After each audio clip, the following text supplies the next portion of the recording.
Habakkuk 3 and 11. The sun and the moon stood in their habitation, in the light of thine arrows they went, and at the shining of thy glittering spear. Thou didst march through the land in indignation. Thou didst thresh the heathen in anger. He threshed the heathen in anger. Indignation. He said that he's angry with the wicked every day. Yep. Right? The Lord is, he's sitting in the heavens and he's witnessing everything. All right? All your abominations, the bloodshedding of the saints, the confusion, the lies, the robberies. The deceit. Yeah. You know, No judgment, no righteous judgment going forth in the earth. Everybody doing what the hell they want to do. Everybody blaspheming the image of the Lord and His Son. You know? changing his doctrine. Yeah. And you see what's powerful is Yahweh Shai ain't even here yet, and you already see the Lord is already visiting these nations. Yeah. Fucking their asses up with all the floods and tornadoes, Typhoons, wildfires, man. He's already beginning to start spanking you, but that ain't nothing. This is just the beginning of your ass whooping, man. Beginning of your sorrows, and you other nations. Yep. Verse 13, thou wentest forth for the salvation of thy people, even for the salvation of thine anointed. Thou wouldest the head of out the house of the wicked, by discovering the foundations unto the neck, Selah. Thou didst strike through with his staves the head of his villages. They came out as whirlwind to scatter me. Their rejoicing was as to devour the poor secretly. Yeah, they're going into their secret council to destroy the Lord's people. You know, their eyes are privily set against the poor. Yep. Lurking places. Yep. Lurking places in the villages. Yeah, man. They're trying to basically destroy us. Let us. Was that Psalms 83? Yeah. Let us cut them off from being a nation. Let us cut them off from being a nation. If the name of Israel be no more remembrance.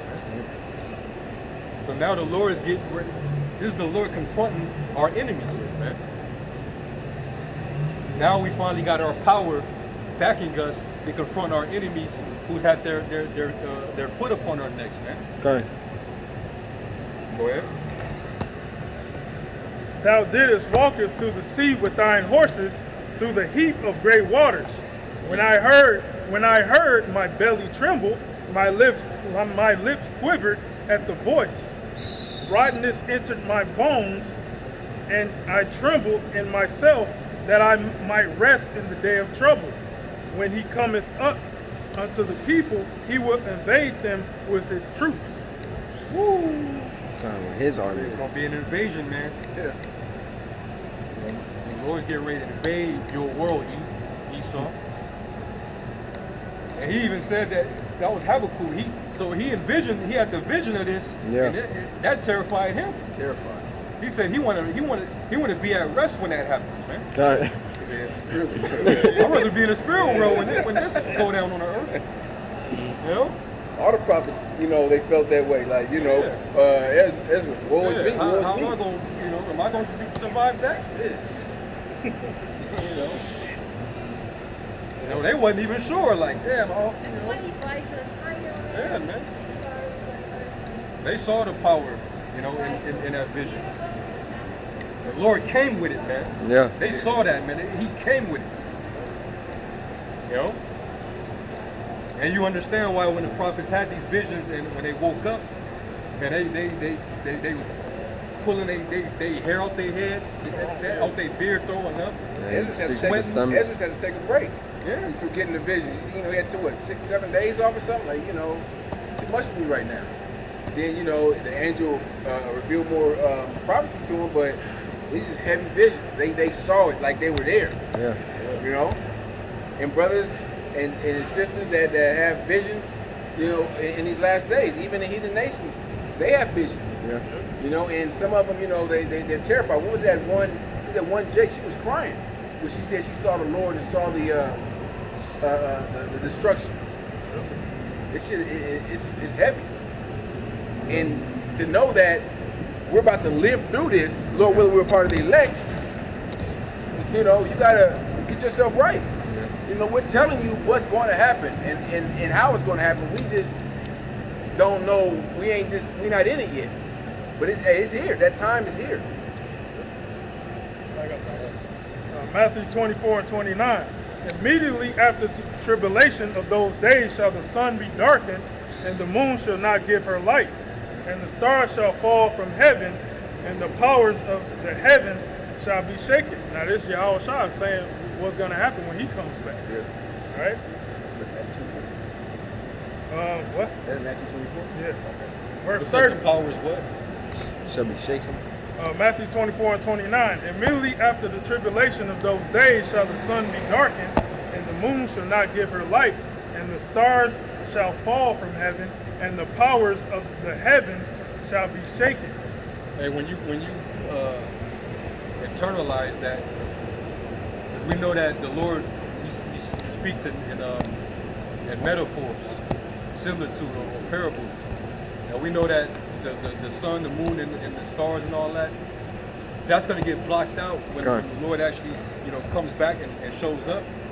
But also the light that these that Esau looks to, which is his wise men, his soothsayers, his prognosticators, all his witches and warlocks. They ain't gonna have no answer for what's happening. Hey, so eventually they're gonna be darkened. They're gonna try to seek to these things, and it's gonna be to no avail. Nothing's gonna answer them. So it's gonna be blocked out. The Lord's gonna make sure that they have no power to really respond to it. And that's gonna really devastate these devils, man. It says that the powers, meaning the authorities, they're gonna be shaken. They're gonna be in fear, man. It even tells you that in Jeremiah, I believe it's either the 50th or the 51st chapter, where it says that the king had heard of the report and was sore terrified. If you can find that for me, book the shop. So yeah, things are going to be shaken up, meaning the world's going to shake, it's going to quake, and the Lord's going to block out the heavens, so it's going to be pretty dark and gloomy, but also the light that these nations have is going to be darkened. All right? Your scientists, your witches, your wizards, there's nothing that they're going to be able to do for you, man.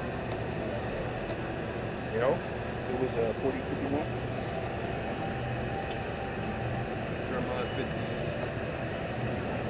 51.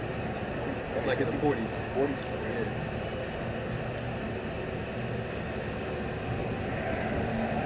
Yeah, all the earth is gonna be, standing in fear, man. The whole earth is gonna stop, man.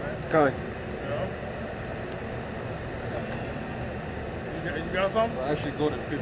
Try 50. Well, what you got? Second Ezra 15 and 37. Yeah, all right, come up a little bit. Bring it up, quick. Second Ezra 15 and 37.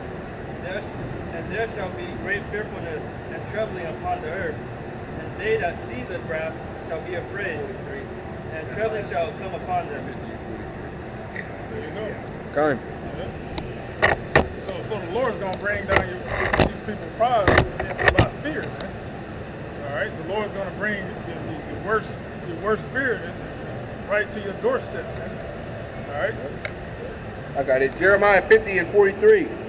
The king of Babylon have heard the report of them, and his hands waxed feeble. Anguish took hold of him, and pangs as a woman in travail. Yeah. So they're gonna get weak and fearful.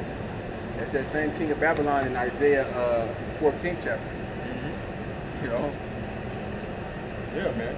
They're gonna hear of that report and they're gonna melt inside, man.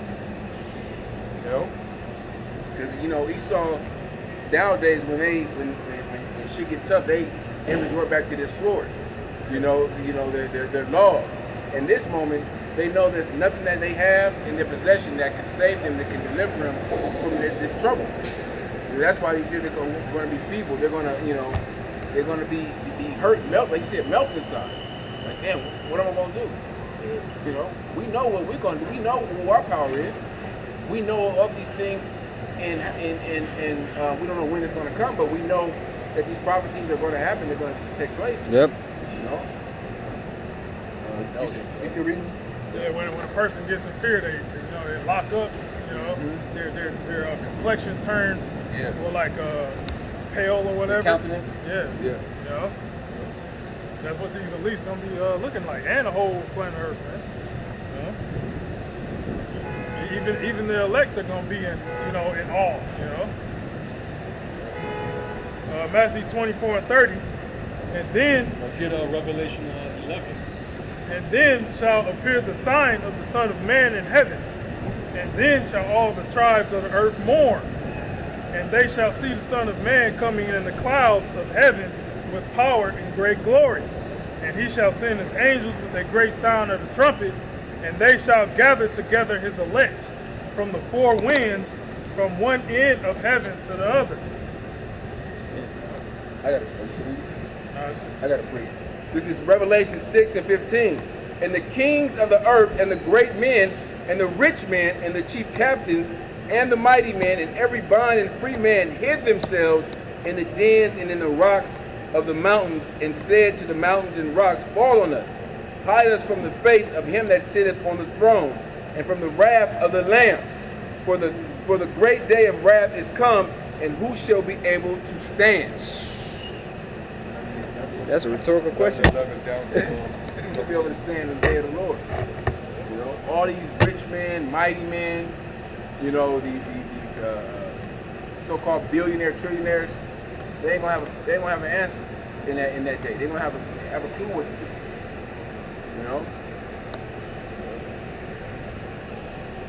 The day of the Lord is a serious matter, and the only ones that is taking it seriously is the hopeful elect. Everyone else is walking around, in their own world, not thinking that these things are going to happen, that these things are going to take place in their lifetime. That's why it's going to catch them like a thief in the night. Yeah, like it tells you in 2 Peter, some they count the day's slackness. They think that the Lord is prolonging, his time. We know that the Lord said, he's not going to prolong his word. He said, I come quickly. Blessed is he that watcheth. I come quickly, man. You see? The Lord he's just gonna show up, man. He's just gonna pull up. The Lord's ultimate J. He's gonna pull up. He's gonna randomly pull up. Okay, yeah. You've been talking that shit. You've been talking tough. The Lord gonna pull up on your ass. Hey, on 2/3 of our people too. He's pulling up on everybody. He's pulling up on the whole earth. With the game. The game. It's Revelations chapter 11, verse 11. And after 3 days and a half, the Spirit of life and the Most High Yahweh entered into them. Yep. And they stood upon their feet. And we know this is going, you could read further going into Ezekiel, the 37th chapter. How the Lord basically breathed life back into us. And now the nation of Israel is being built back up like in the time of old. And these nations they're seeing that. They're seeing us, return and we're building just like in the time of old, man. That's why, like during the time of the Persians, when we was in the midst of building the second temple, you had these nations that kept on trying to put out reports against us, Or try to build with us. or they were trying to intervene and try to, hey, can we build with y'all? No, you ain't got no part in this. Stay in your lane, man. You ain't gonna build our temple to our God. Right. So these nations are in fear of what they're starting to see, man. The last 40, 50 years or so, with this truth going forth all throughout the four corners of the earth. Yeah. So these devils are trembling, man.